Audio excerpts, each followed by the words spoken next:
Été 1928. Al Capone a tout d'un grand patron. L'outfit de Chicago, son organisation, ressemble à n'importe quelle entreprise du pays. Au plus haut niveau, Al, le PDG. À ses côtés, Jack Guzik, directeur général, puis vient Frank Nitti, responsable de la comptabilité. Et enfin, le directeur des ventes, Ralph, le frère de Al. Les affaires sont florissantes et Al en profite. Il achète une propriété à Palm Island, une île artificielle à mi-chemin entre Miami et le continent. Une villa de 14 pièces bordée de palmiers et donnant sur la mer. Sur l'un des côtés du terrain, un quai permet d'accueillir 3 à 4 yachts. Al prévoit d'y passer l'hiver à l'abri du froid polaire de l'Illinois. À Chicago, Capone le balafré installe son QG à l'hôtel Lexington, tout près de la mairie et du commissariat. Magistrats, fonctionnaires et politiciens véreux défilent pour percevoir leur pot de vin. Les flics de Chicago deviennent des mercenaires au service d'Al Capone. Certains distribuent même des cartes officielles aux hommes du balafré. On peut y lire « À l'attention des services de police, veuillez accorder aide et protection aux porteurs de la présente. » La popularité de Al est au plus haut. Il a su gagner l'amour du public à grand renfort d'interviews et de conférences de presse. Les tabloïds se bousculent au portillon. Al captive les lecteurs. Son parcours les impressionne. Parti de rien, ce fils d'immigrés italiens pauvres a bâti un empire prospère. Ce n'est qu'un homme d'affaires brillant qui a réussi à la force du poignet. Mais s'il parvient à faire oublier au public d'où vient son argent, Al, lui, n'oublie pas. Pas plus qu'il n'oublie ce qu'il doit faire pour défendre son empire. Durant la seconde moitié de l'année 1928, Al voit ses camions de livraison détournés un par le gang du North Side. À sa tête, Bugs Moran, qui a succédé à Dion O'Banion et à Amy Weiss. Moran humilie Al dans la presse en le comparant à Satan. Plus grave encore, il a fait mettre le feu au cynodrome que Al vient juste d'ouvrir à Cicero. Il est temps de répondre à la provocation. Et puisque Moran ne respecte pas la paix conclue entre les gangs en octobre 1926, rien ne s'oppose à une nouvelle guerre.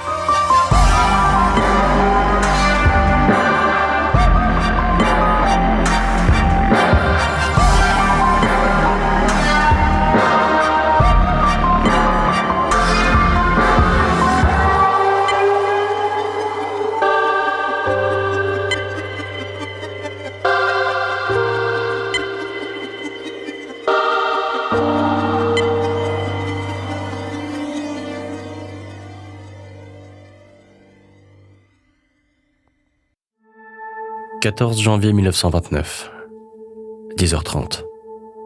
C'est la Saint-Valentin. Et il neige sur Chicago. Au 2122 North Clark Street, une bagnole s'arrête devant l'entrepôt d'une compagnie de transport. La berline ressemble à n'importe quel autre véhicule de police. 4 flics, 2 en uniforme et 2 en civil, sortent de la bagnole. Les voisins les voient entrer dans l'entrepôt. À l'intérieur, 7 membres éminents du gang du North Side se sont donné rendez-vous pour acheter une cargaison de whisky à un prix imbattable. Il ne manque que Bugs Moran, en retard manifestement. Les gangsters attendent leurs homologues, mais ce sont les flics qui se présentent à leur place. À Miami, Al a rendez-vous avec le procureur, Robert Taylor. Il est d'humeur joviale. Il s'est mis sur son 31. Le procureur le reçoit dans son bureau. Il a quelques questions à lui poser concernant son train de vie et ses fréquentations. Al est à l'aise. Il sait ce qu'il doit dire et ce qu'il doit taire pour qu'on le laisse tranquille. Et les températures clémentes de la Floride lui mettent du baume au cœur. Au 2122 North Clark Street, il fait 26 degrés en dessous de zéro. Tout le monde a gardé son pardessus et son chapeau. Les flics forcent les hommes de Moran à s'aligner contre le mur. Les gangsters obtempèrent. Ils n'ont rien à craindre des flics. La police de Chicago est sûrement l'une des plus corrompues du pays. Al subit un interrogatoire en règle. Le procureur Taylor veut savoir d'où provient son argent. Tente d'évaluer combien il gagne. Malin, il combine des questions relatives à ses revenus à d'autres concernant un meurtre auquel Hal serait mêlé. Hal tient bon, il connaît ses droits. Dans l'entrepôt du Northside Gang, les hommes de Moran connaissent aussi leurs droits. Mais les flics qui les tiennent en joue n'ont pas l'air disposés à les respecter. Sans sommation, les mitrailleuses Thompson dévident les 100 cartouches de leur chargeur. Les rafales passent une première fois au niveau de la tête, une deuxième à hauteur de poitrine, une troisième au-dessus de la ceinture. Les 7 hommes de Moran s'effondrent comme des pantins sans fil. Les corps, découpés par les balles, ne tiennent plus que par des lambeaux de chair, des débris d'os. C'est un carnage. Les flics ne traînent pas sur les lieux. Ils mettent en scène l'arrestation de 2 des leurs qui sont en civil. Les riverains n'y voient que du feu. Il est 10h30. Le gang du Northside est décapité. À quelques 1200 miles de là, Hal en termine avec le procureur. Dans un coin du bureau, la sténographe met un point final à la transcription. Elle indique l'heure et la date de l'entretien.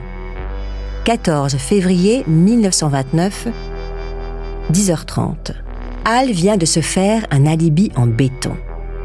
Personne ne pourra prouver qu'il a quelque chose à voir avec ce qui vient de se passer à Chicago. Tout le monde sait qui est derrière cette tuerie. Seul Capone tue comme ça, assure Bugs Moran quand il apprend la nouvelle. Le chef du Northside Gang a bien fait d'être en retard ce matin-là. Il a échappé à une mort certaine. À travers le pays, les journaux s'emparent de ce qu'ils appellent bientôt le massacre de la Saint-Valentin. Les photos des cadavres sont publiées à la une du Chicago Daily News. L'opinion publique ne s'en remet pas. La sauvagerie des gangsters a franchi un nouveau cap. En cette fête des amoureux, c'est une drôle de preuve d'amour de la part de Capone. En mars 1929, Robert Randolph, Frank Losh et Walter Strong se rendent à Washington. Ces notables et grands patrons de Chicago sont décidés à s'opposer à Capone. Ils rencontrent le président des États-Unis, Herbert Hoover, fraîchement élu. Il lui dépeigne la situation dramatique qui nuit à l'image et porte préjudice à l'économie de Chicago. Il demande au président l'intervention des autorités fédérales. La corruption et le manque de moyens réduisent à néant l'efficacité de la police de Chicago. Hoover est de leur côté. Partisan de la prohibition, il veut lui aussi mettre Capone derrière les barreaux. Il promet d'y mettre les moyens. De son côté, la pègre américaine trouve aussi que les bains de sang nuisent aux affaires. Du 13 au 16 mai 1929, une conférence réunit les principaux chefs de gangs du pays à Atlantic City. Le premier syndicat du crime voit le jour. Les gangs s'accordent pour renoncer à l'assassinat et à l'usage des armes. Les petites organisations doivent disparaître au profit des plus grandes. Hal est désigné chef de tous les gangs de Chicago, même de celui dirigé par Bugs Moran. Mais l'Irlandais n'est pas là pour donner son avis. Il n'a pas fait le déplacement. Il projette toujours d'envoyer Hal 6 pieds sous terre. Avant de continuer cet épisode, nous voulions vous remercier pour votre écoute. Si vous voulez continuer de nous soutenir, abonnez-vous à la chaîne Bababam Plus sur Apple Podcasts. Cela vous permettra une écoute en avant-première et sans interruption. Ou bien écoutez ce message de notre partenaire, sans qui ce podcast ne pourrait exister. Ne partez pas, on se retrouve tout de suite.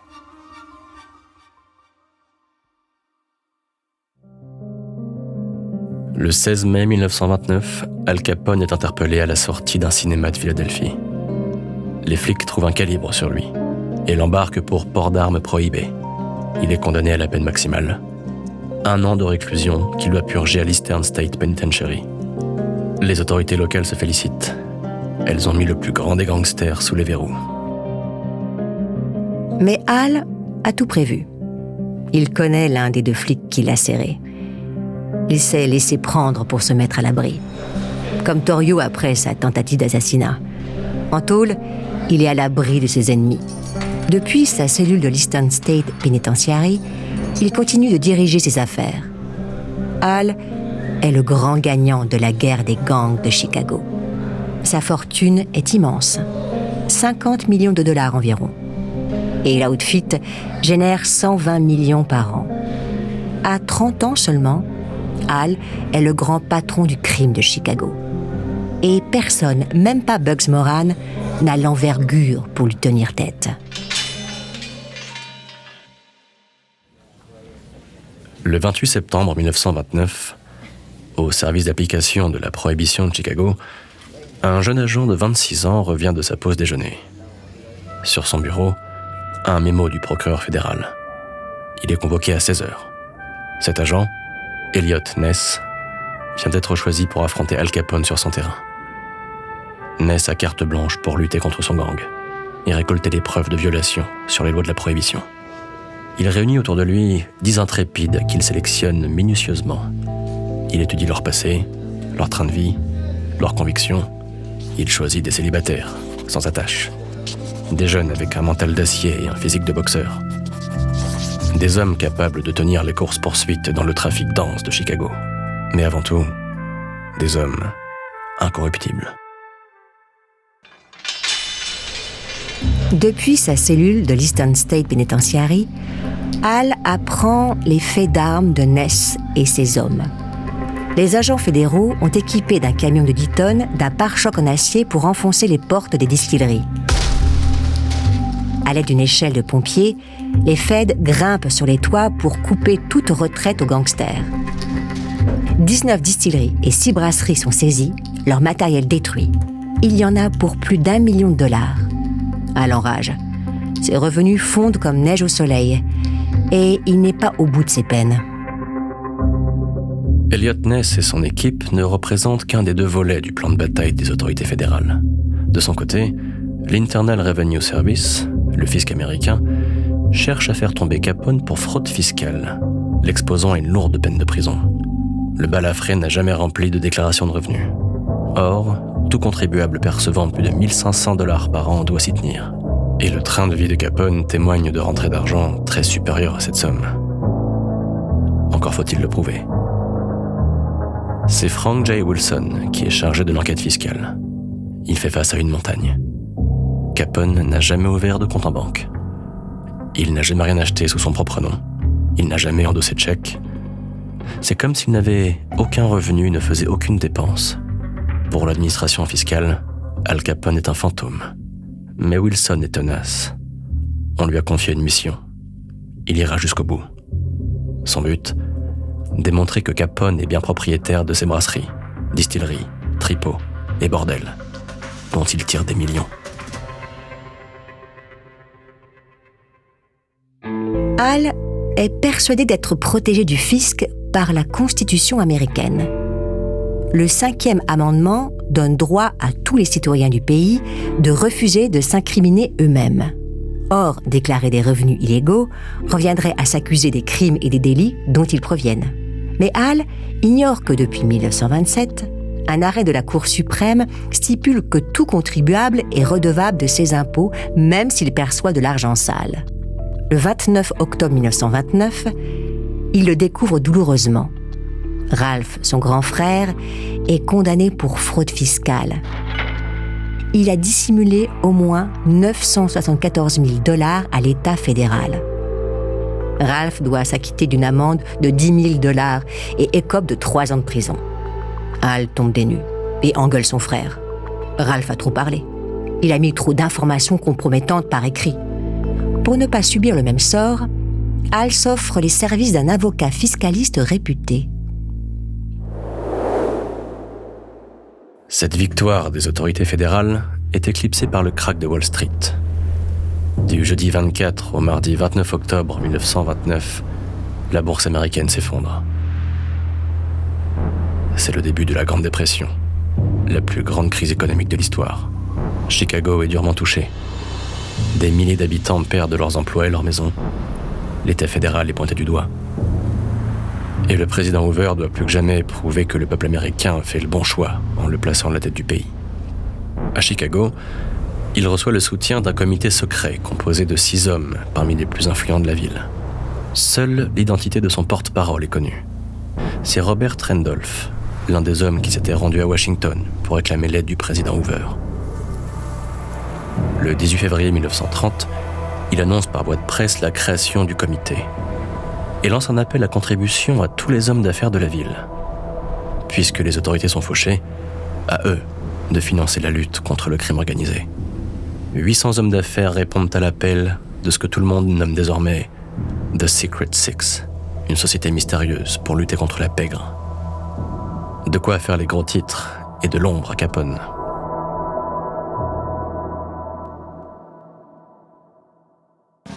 Al n'est pas inquiet.